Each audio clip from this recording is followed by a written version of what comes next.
Bienvenidos. Continuando con el estudio de las organizaciones internacionales, vamos a analizar las competencias de las organizaciones internacionales.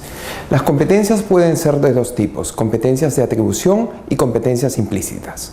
Las competencias de atribución son aquellas que han sido establecidas en el Tratado Fundacional de la Organización Internacional o que se instituyen de manera expresa. Por ejemplo, las potestades que tiene el Consejo de Seguridad establecidas en el capítulo 7, en virtud de la cual se puede hacer uso de la fuerza. En cuanto a las competencias implícitas, son aquellas que no han sido establecidas de manera expresa en la Carta de San Francisco o Carta de las Naciones Unidas.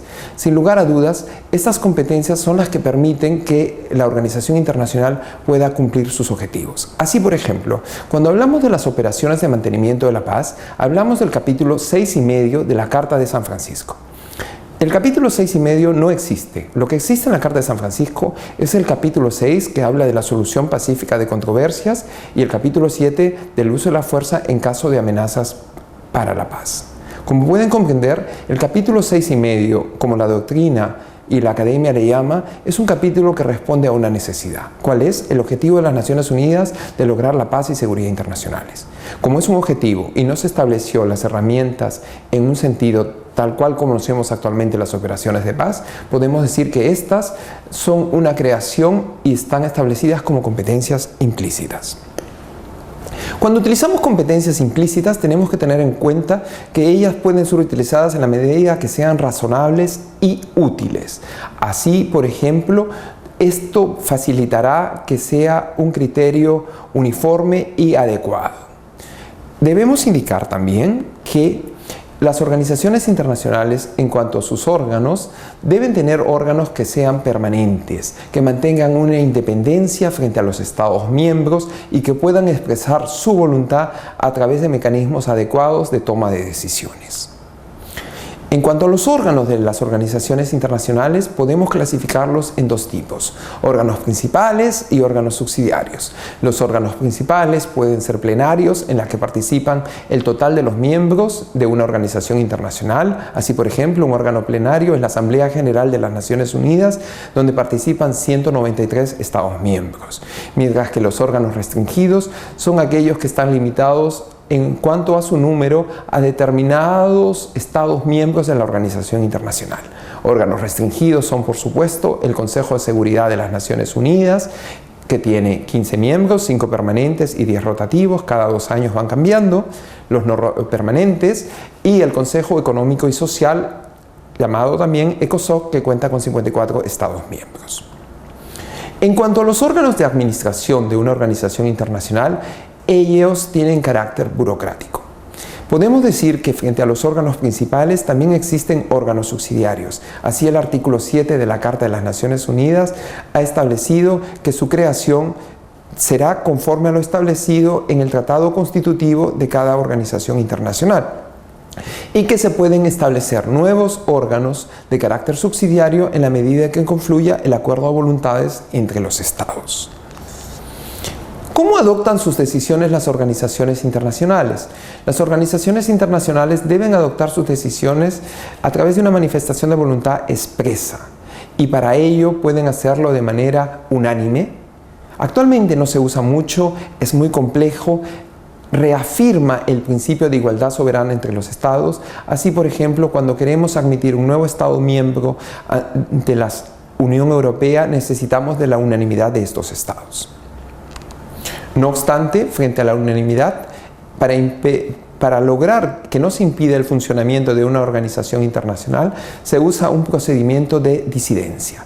¿Qué implica esto? La decisión solo es aplicable a los estados que hayan votado en su favor, quedando desligados de sus efectos los estados que hayan votado en contra o se hayan abstenido. Solo vinculan a los estados que han consentido en obligarse. Asimismo, la forma en que votan pueden ser por mayorías: mayoría simple, mayoría absoluta, mayoría de 2/3 y mayorías superiores. No obstante, el voto tenemos que diferenciarlo si es un voto igualitario o si es un voto no igualitario. Un voto igualitario es la máxima expresión de la democracia internacional e implica el respeto del principio de igualdad jurídica o igualdad soberana de los estados, en la que un estado representa un voto.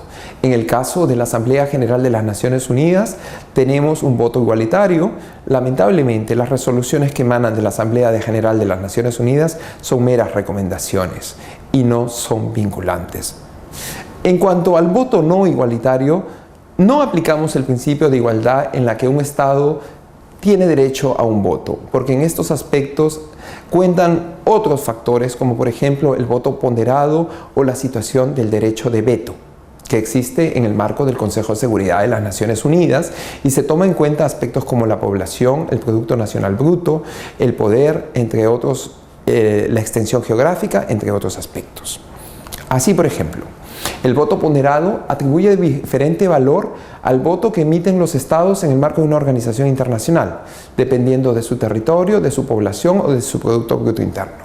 El derecho de veto es una situación muy compleja que existe y que impide que se adopte una resolución en la medida en que uno de los estados miembros así lo decide. Por ejemplo, la situación por excelencia se da en el marco del Consejo de Seguridad de las Naciones Unidas, en donde existe el derecho de veto de los 5 estados permanentes. Esto es, Estados Unidos de Norteamérica, la Federación Rusa, la República Popular de China, Francia o Reino Unido.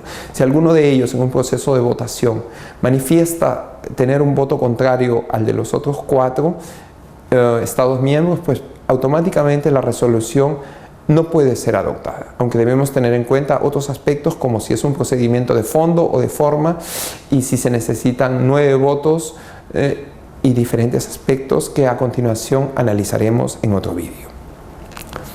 El Consejo de Seguridad de las Naciones Unidas y toda la problemática del derecho de veto puede ser analizada en esa dirección electrónica que estamos indicando en el vídeo.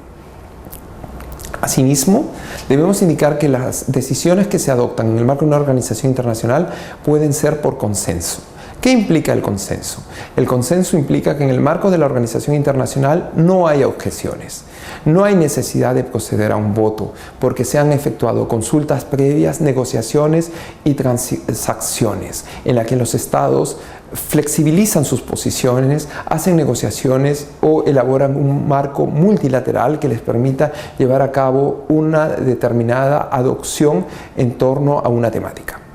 El consenso es diferente a la unanimidad porque no debemos olvidar que la unanimidad puede impedir la adopción de una decisión, ya que si un Estado vota en contra, automáticamente esa resolución, esa decisión, esa norma no va a ser adoptada.